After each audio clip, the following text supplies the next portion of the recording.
Assalamualaikum warahmatullahi wabarakatuh. Alhamdulillah. Wassalatu wassalamu ala rasulillah wa ala alihi wa sahbihi wa mawalah. La hawla wa la quwata illa billah, amma ba'd. Saudara-saudaraku, sahabat-sahabatku, dimanapun Anda berada, semoga dalam keadaan sehat, panjang umur dalam taat dan ibadah kepada Allah, dimurahkan rezekinya yang halal, yang berkah, jadikan keluarganya yang sakinah, mawaddah, warahmah. Amin ya rabbal alamin. Dalam kesempatan yang baik ini, saya ingin membahas sedikit tentang masalah khitan. Biasanya di liburan, anak-anak sekolah, banyak anak-anak kita, saudara kita, keponakan kita yang minta untuk dikhitan. Sejarah daripada khitan ini bermula dari Nabi Ibrahim alaihissalam. Di saat usianya 80 tahun, beliau dikhitan. Ikhtatana Ibrahimu Khalilur Rahman ba'da an atat alaihi samanuna sanatan bil qadum. Jadi Nabi Ibrahim itu dikhitan di saat usianya 80 tahun bil qadum, dengan pedang, dengan kampak.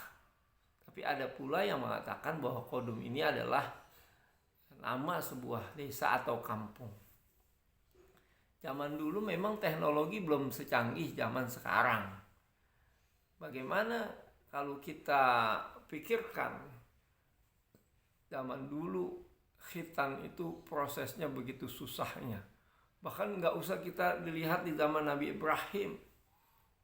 Di saat-saat ini orang-orang tua kita zaman dulu itu kan belum ada yang namanya alat atau teknologi yang canggih. Belum ada laser. Kemudian belum ada yang namanya untuk menghilangkan obat rasa sakit.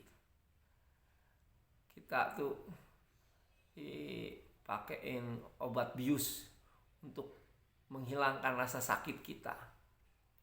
Makanya anak-anak sekarang usia 5 tahun, 6 tahun itu udah minta dikhitan. Kenapa? Karena kalau orang-orang dulu hitannya agak-agak lumayan, usianya 11 tahun, 12 tahun.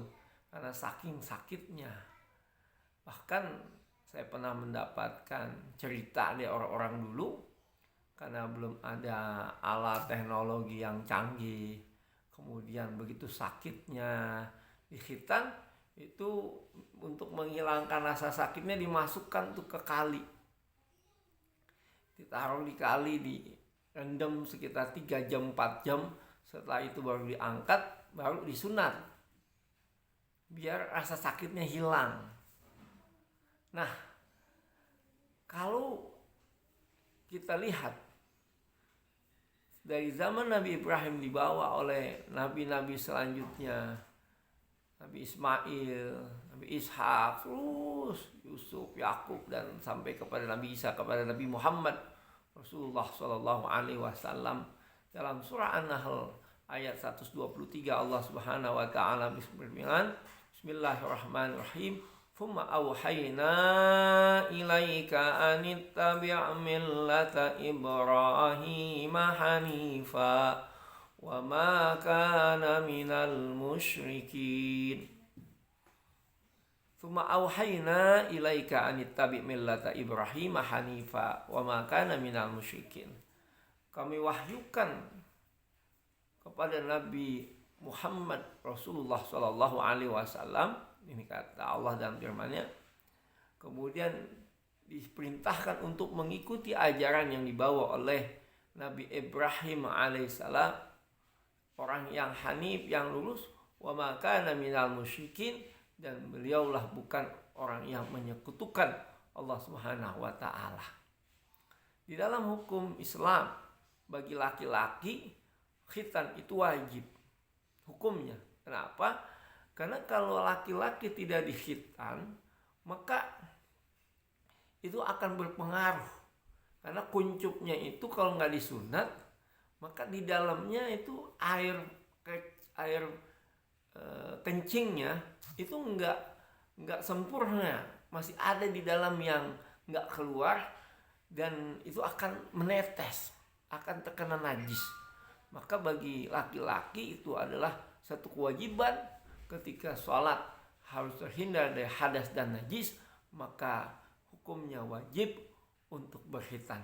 Bagaimana misalnya umurnya 70 tahun, orang baru masuk Islam mu'alaf, tetap harus dikhitan. Karena laki-laki diperintahkan, ada kewajiban untuk melaksanakan sholat. Bagi wanita itu tidak berpengaruh, hanya kemuliaan penghormatan aja bagi wanita untuk khitan. Tapi kalau di zaman sekarang ini malah saya pernah di saat anak saya yang perempuan dilahirkan oleh ibunya, kemudian tidak dikhitan dengan alasan kasihan dengan anaknya. Saudara sekalian, lantas apa hikmah manfaat daripada khitan? Yang pertama adalah satu buah proses pembelajaran untuk menjaga kesehatan, menjaga kebersihan. Jadi saudara sekalian, dalam Islam itu kita dididik, diajarkan an-nadhafatu minal iman, bahwa kebersihan itu sebagian daripada iman. Ketika seorang suami istri habis berhubungan, maka dia diwajibkan untuk mandi hadas besar. Ketika seseorang akan melaksanakan sholat, ketika seseorang akan membaca Al-Quran, dia disunahkan untuk sholat wajib, untuk terhindar dari hadas dan najis, maka dia harus wudu terlebih dahulu, harus suci, baru dia bisa melaksanakan sholat. Jadi ajaran-ajaran Islam itu berbeda dengan ajaran agama-agama yang lain.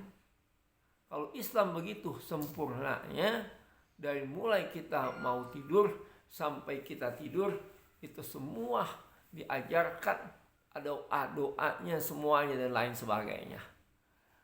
Dalam Al-Quran Allah Subhanahu wa Ta'ala berfirman, Bismillahirrahmanirrahim, Innallaha yuhibbut tawwabin wa yuhibbul mutatahhirin. Sesungguhnya Allah sangat cinta kepada orang-orang yang bertaubat, wa yuhibbul mutatahhirin, dan kepada orang-orang yang membersihkan dirinya. Jadi salah satu hikmah daripada khitan itu adalah untuk menjaga kebersihan daripada kemaluannya. Bahkan hikmah manfaatnya dalam segi kesehatan bisa menyenangkan seorang istri. Bagi orang yang sudah dewasa, itu manfaatnya bagi istri berbeda orang yang dikhitan dengan yang tidak dikhitan.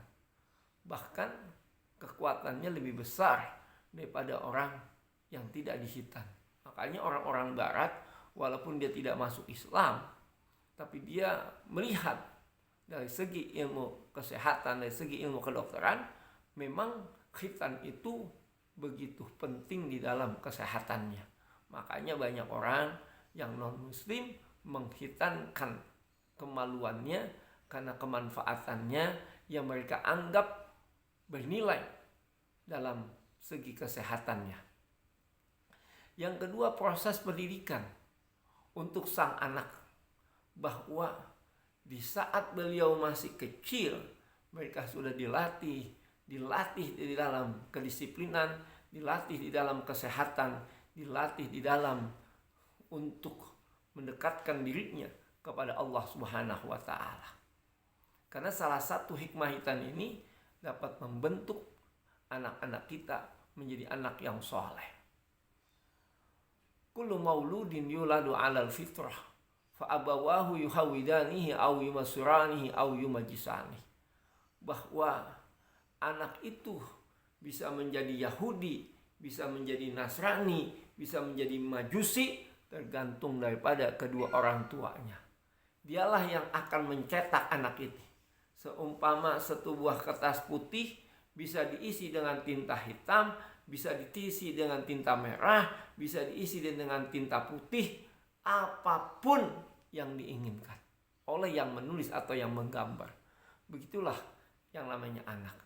Kalau orang tuanya baik, orang tuanya akhlaknya mulia, orang tuanya soleh, ibunya solehah, dia hidup di lingkungan yang bagus, insya Allah tuh anak akan lahir dari rahim ibunya yang baik, melahirkan anak yang baik di lingkungan yang baik.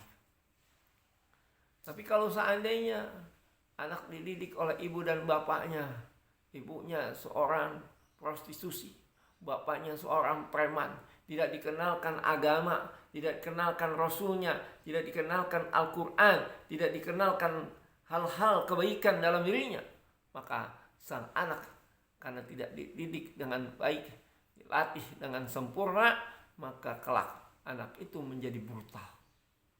Anak itu mungkin menjadi preman, tidak sholat, tidak puasa. Kenapa? Karena dia tidak mencontoh orang tuanya yang dia lihat adalah keburukan-keburukannya, maka anak itu lambat laun akan mengikuti apa yang dilakukan oleh ibu atau bapaknya. Jadi saudara sekalian, pada saat sekarang ini kita semakin sulit di dalam mendidik anak. Kenapa? Karena anak dulu dengan anak sekarang beda. Dulu teknologi belum secanggih saat ini. TV jarang-jarang. Belum ada yang namanya flash disk, yang namanya PlayStation, permainan-permainan, HP dan lain sebagainya.